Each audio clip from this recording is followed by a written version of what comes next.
조금 이상하게 들리겠지만 나는 네이버 지식인에 답변 다는 걸 취미로 가지고 있어. 돌이켜보면 누가 내 답글에 고맙다고 댓글을 달아준 게 시작이었던 것 같아. 다른 사람들한테 칭찬받는 게 생각보다 썩 나쁘지 않은 기분이더라고. 처음에는 분명 알고 있는 선에서만 답글을 달았는데 어느 순간 모르는 정보들도 어떻게 해서든 조사하고 분석해서 답글을 달아주고 있더라. 정신을 차려보니 태양신이 얼마 안 남았더라. 정말 열심히 했구먼. 크크크. 뭐 사설은 여기까지 하고 여기 놀러 온 김에 지식인 하며 가장 기억에 남았던 이야기나 한번 해볼까 싶어. 혹시 이런 게임 찾아줄 수 있을까요? 어렸을 적 했던 게임인데 아주 애매하게 기억이 남아있어서요. 무덤가에서 게임이 시작되고 주인공이 손에 랜턴 같은 걸 들고 있어요. 무덤이 지나 이상한 폐가로 들어갈 수 있는데 귀신들이 나오는 집이었던 것 같아요. 폐가를 탐험하다 보면 특정한 아이템들을 발견할 수 있어요. 문제는 이 아이템들을 모아 어느 강당 같은 곳에 가면 화면에 무언가가 나타납니다. 그게 뭐였는지는 기억이 안 나요. 다만 너무 그게 무서워서 그 자리에서 비명을 지르며 밖으로 뛰쳐나갔던 기억이 나네요. 시간이 흐르니 이 또한 뭐였는지 궁금해집니다. 혹시 찾아줄 수 있을까요? 내공드리겠습니다. 현재는 질문자가 글을 삭제해서 주소를 달 순 없지만 이전에 저장해둔 내용이 있어서 그대로 올려봐. 예나 지금이나 지식인의 게임을 찾는 글들은 항상 있었지. 그래도 질문은 뭐랄까. 비명을 지르며 뛰쳐나갔다는 부분이 심상치 않게 느껴지더라. 질문자가 걸은 내공도 적지 않았고 무엇보다 여름철에 해당 글을 봐서 그런가 괴담을 탐험한다는 느낌이 들어서 마음에 들었어. 보통 타깃을 선정하면 관련 키워드들로 답을 좁혀나가. 이 질문에서 중요한 키워드는 게임 랜턴 무덤가 폐가 유령이겠지. 검색하니 바로 유명한 게임들이 줄줄줄 나오더라. 화이트데이나 영 시리즈, 바이오하자드 같은 게임들 말이야. 그런데 정말 답답했던 건 해당 게임들이 위에서 언급한 몇몇 키워드에 부합하기는 하는데 아이템들을 모아 어느 강당 같은 곳에 가면 화면에 무언가가 나타납니다.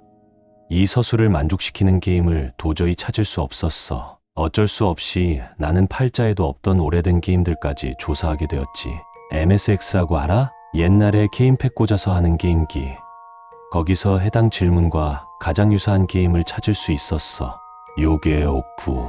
무려 1986년에 MSX로 출시된 호러 액션 게임이야. 나무위키에 해당 게임을 검색하면 이렇게 적혀 있어.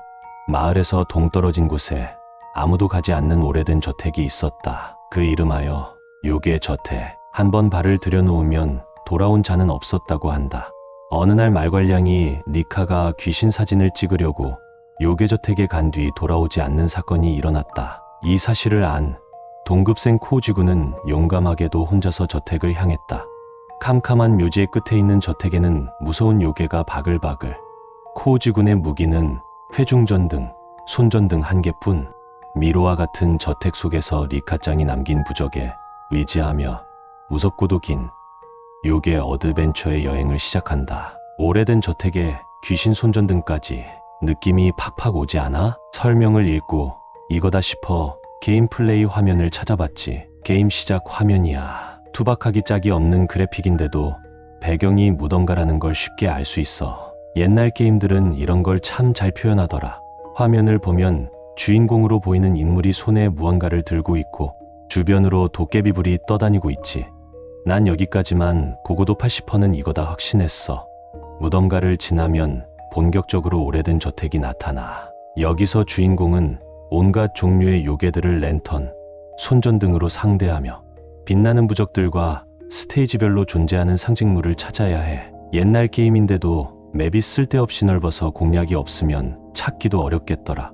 자, 대망의 강당이야.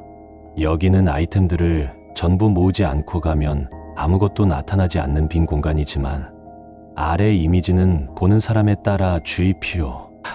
짠. 아이템을 모으고 가면 갑자기 화면에 머리만 둥둥 떠다니는 머리 귀신이 나타나. 그리고 주인공을 공격하지. 만약 어떠한 정보도 없이 이 게임을 했다고 치자.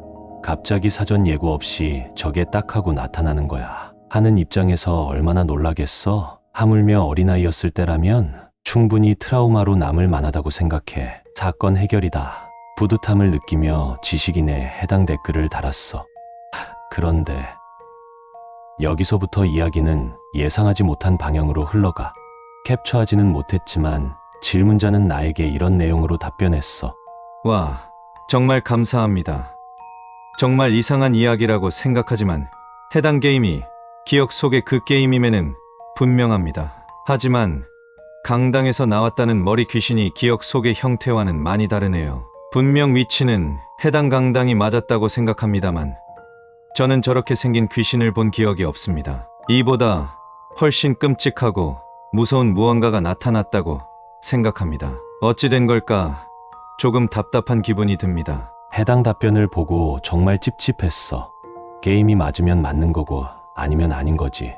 게임은 맞는데 귀신이 다르다는 건 또 뭐야? 완벽한 해결이라고 생각했는데 새로운 벽이 생긴 느낌이었지. 약간의 오기가 생겨서 요괴옥부와 관련된 정보들을 추가로 검색하기 시작했어. 유카이 야시키, 고스트하우스, 요괴옥부 등등 해외판 이름으로도 알아봤는데 솔직히 잘 모르겠더라고. 그러다가 새로운 정보를 하나 더 알게 되었어.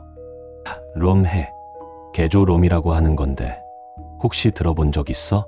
게임의 텍스트 또는 그래픽, 사운드 등의 리소스를 다른 것으로 대체하거나 때에 따라 롬 데이터를 분석해 개발 단계에서 사용되지 않은 데이터를 불러와 활용하거나 한 걸음 더 나아가 시스템 등 게임의 심층적인 요소까지 건드려 거의 새로운 수준의 게임을 만들어내기도 한다.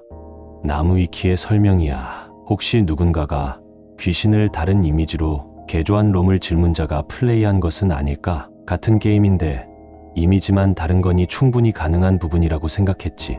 문제는 이런 개조롬이 어떻게 질문자에게 들어가게 되었을까? 였어. 이쯤 되니까 나도 궁금증이 커져 질문자와 1대1 대화를 신청했지. 대화를 하니 몰랐던 정보들이 쑥쑥 나오더라. 우선 생각보다 질문자의 나이가 어렸다는 것. 게임은 대략 14년에서 16년 전쯤에 접했다는 걸 알 수 있었어. 대체 질문자는 어떻게 해서 이렇게 오래된 게임을 플레이하게 되었을까? 질문자는 자기 집에서 게임을 한 것 같지 않다고 했어. 당시 집이 엄격해서 게임기를 사주지 않았다는 거야. 그럼 어디서 게임을 했냐?